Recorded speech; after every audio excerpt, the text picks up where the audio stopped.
بسم اللہ الرحمن الرحیم۔ السلام علیکم ناظرین، آپ دیکھ رہے ہیں سرپرائزنگ فیکٹس اردو۔ ناظرین، پاکستان کے وزیر اعظم نے پارلیمنٹ کے مشترکہ اجلاس سے خطاب میں انڈیا کے پائلٹ ونگ کمانڈر ابھینندن کو کل یعنی جمعے کے دن رہا کرنے کا اعلان کیا ہے۔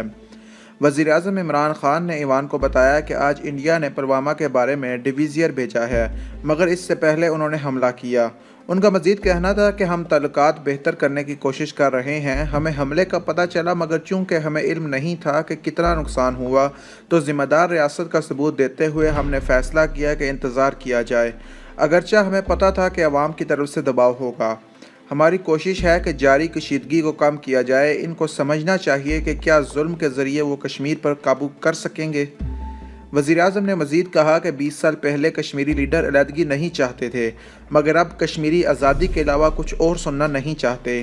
ان کو سوچنا چاہیے کہ کیوں ایک 19 سال کے نوجوان کو موت کا خوف ختم ہو گیا۔ انڈیا میں کشمیر کے معاملے پر بات چیت کی ضرورت ہے۔ کیا آپ ہمیشہ پاکستان پر انگلیاں اٹھاتے رہیں گے؟ جس طرح کے ہتھ کنڈے موجودہ حکومت استعمال کر رہی ہے، الیکشن کے لیے انڈیا کو ایسا نہیں کرنا چاہیے۔ جنگ کسی مسئلے کا حل نہیں ہوتا۔ میں یہ کہنا چاہتا ہوں کہ اس خطے میں امن ہو۔ جنگ نہ پاکستان کو فائدہ دیتی ہے نہ انڈیا کو۔ انہوں نے مزید کہا کہ میں نے کل بھی مودی سے بات کرنے کی کوشش کی اور اس عمل کو کمزوری نہ سمجھا جائے۔ میں انڈیا کو کہنا چاہتا ہوں کہ آپ مزید کوئی کارروائی نہ کریں، کیونکہ ایسی صورت میں ہم بھی کارروائی کرنے پر مجبور ہو جائیں گے۔ ناظرین، اس بیان کے بعد وزیر اعظم عمران خان نے انڈیا کو دو ٹوک الفاظ میں یہ بتا دیا کہ پاکستانی فوج کسی سے کم نہیں اور ہم آپ کی کارروائی کا جواب دینے کی بھرپور صلاحیت رکھتے ہیں، لیکن جنگ سے آج تک کسی کو کوئی فائدہ نہیں ہوا۔ مزید وزیر اعظم صاحب نے اپنے کل کے بیان میں یہ بھی کہا تھا کہ ورلڈ وار 2 اور ورلڈ وار 1 4 5 سال چلتی رہی، لیکن اس میں آخر میں نتیجہ کیا نکلا؟ آخر میں میز پر بیٹھ کر مسئلہ بات چیت سے حل کرنا پڑا۔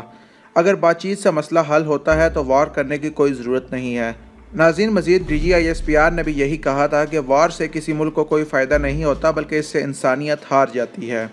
تو دوستو، میں امید کرتا ہوں کہ آپ کو ہماری آج کی یہ ویڈیو ضرور پسند آئی ہوگی۔